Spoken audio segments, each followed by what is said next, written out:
Road to Boston Part 4, project sub 2 hours 40 minutes. Following on from last week, I had a little bit of illness, but thankfully I have recovered. So in this week's video, I'm going to bring you on a long run. I'm going to show you a purchase that I've made this week, which I'm hoping will be beneficial to my training, and I'm going to go through some of my diet. Hopefully you stick around for some of that. There also may be a small history lesson. Firstly, the purchase that I have made is in the boot of my car. Yep, that's a very cheap elliptical trainer. This is an entry-level elliptical. It's a Domios 120 from Decathlon. These retail for about €260, but I picked this up secondhand for about €70. The reason why I bought this elliptical trainer is to really help with recovery, non-impact recovery specifically, especially post-dry needling. I find that it's very hard to get out for a run after dry needling sessions because your legs are just too sore, they've been really damaged. So let's hop on and have a little go. And hey, I'm off. Now this model may not be the sturdiest in the world, but it did say it would take up to a maximum of about 3 hours a week. So I don't think I'm going to use it anywhere near as much as that, so hopefully it lasts the test of time. I have been experiencing a lot of plantar issues over the years, some soleus issues as well, and a couple of calf issues from time to time. But I'm hoping that this will help reduce impact, improve my warm-ups, and really just get down to the basics of non-impact recovery type days. The advantage that the elliptical has over a stationary bike or an outdoor bike is the fact that it actually mimics a running motion. And at the moment, this is the indoor setup that I have. Now onto the long run. The long run is going to be 18 miles this week along a stretch of the Grand Canal. It has been an exceptionally wet winter, the ground is quite sodden, so off-road at the moment isn't really available. It's quite muddy and hard to make your way through, so the canal is a perfect place to run where the ground is good. At present, Ireland looks mostly like this. So I am running mostly on concrete like this. Enough of staring at my feet, I'm going to talk to you myself. So, 18 mile long run, just coming up to the 3 mile mark. A lot of runners out this morning. Just hit the canal, it's too mucky, closer to home. This is where the surface gets a bit better. Through the bridge. Oh no, feeling good. Well, it's a little bit at me, but not too bad. It's not a bad morning. 10 degrees, very light wind, westerly, so I'm running out into them. It's very light though, and they'll be on my tail on the way back. You see the water, there's not a ripple on it, so it just shows the low wind this morning. Yeah, I'm at 3 miles, I'll probably talk to you again around 9 miles, and then yeah, we'll see what it was like towards the end. Hopefully my foot holds up, it's giving me a bit of hassle all week, but yeah, back to it. Along the Royal Canal, there are plenty of swans. That's about as good as I get at wildlife photography.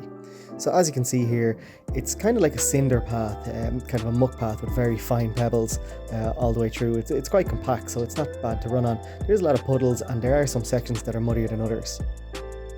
Unfortunately, in typical Go Johnny Go style, I didn't actually make any more footage of the run. I thought I was making a video at one stage, but I obviously hit the wrong button and lost that footage.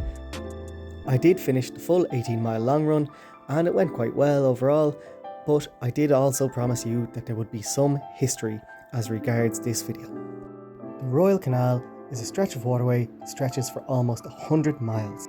Construction began in 1790 and finished in 1817.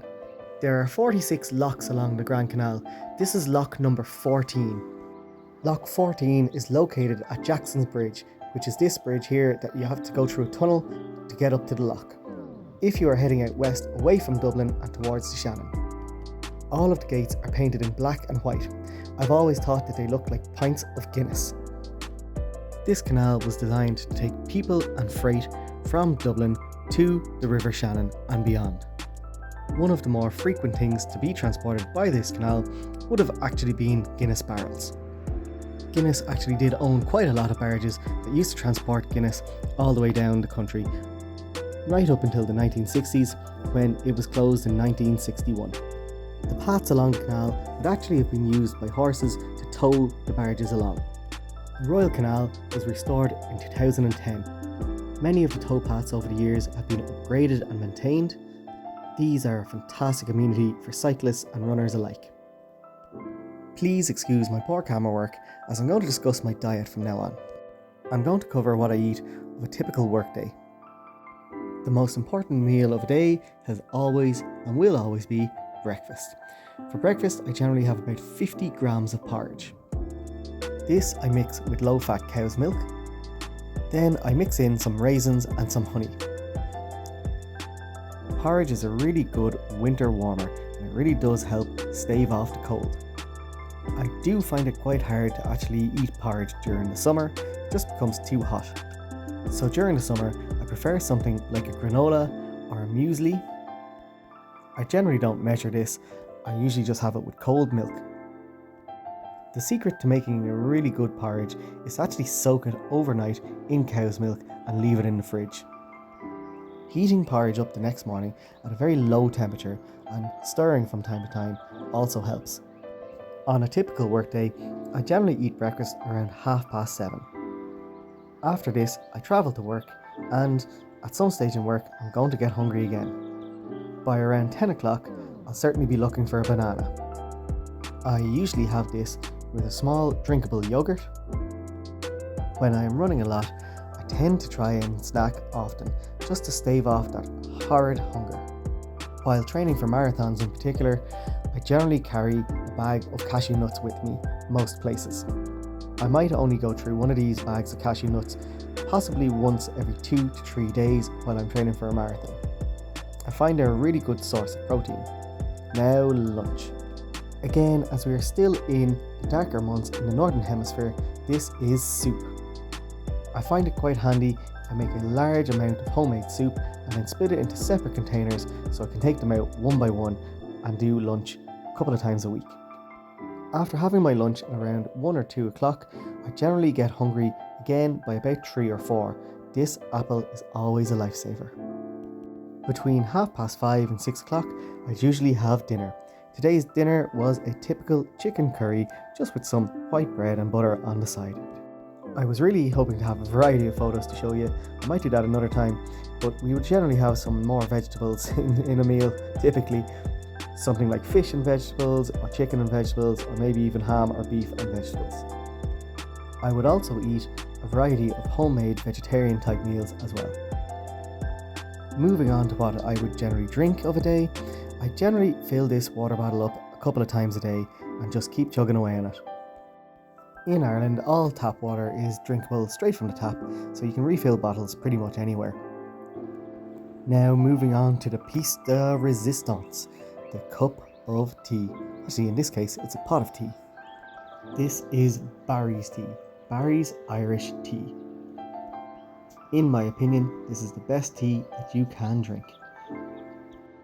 Oh no, I've spilled a tiny bit there, but don't worry, we'll clean it up later. This is what makes me a fast runner. I'm absolutely convinced the tea is key. And the one thing about this tea is it's not your typical tea bags. We are using proper leaf tea. Loose leaf tea is absolutely the nectar of the gods. Now, remember, you heard that here first, people. And to top it all off, a low-fat cow's milk, straight from the green grass of Ireland. Watch this pour now. Oh, that's it. It kind of looks like Guinness settling. Oh God, there's been way too much talk of Guinness in this one. Just a note, I do try and avoid alcohol while training for marathons. I find it slows me down, or it ruins my training. It definitely gives me a sore head in the morning.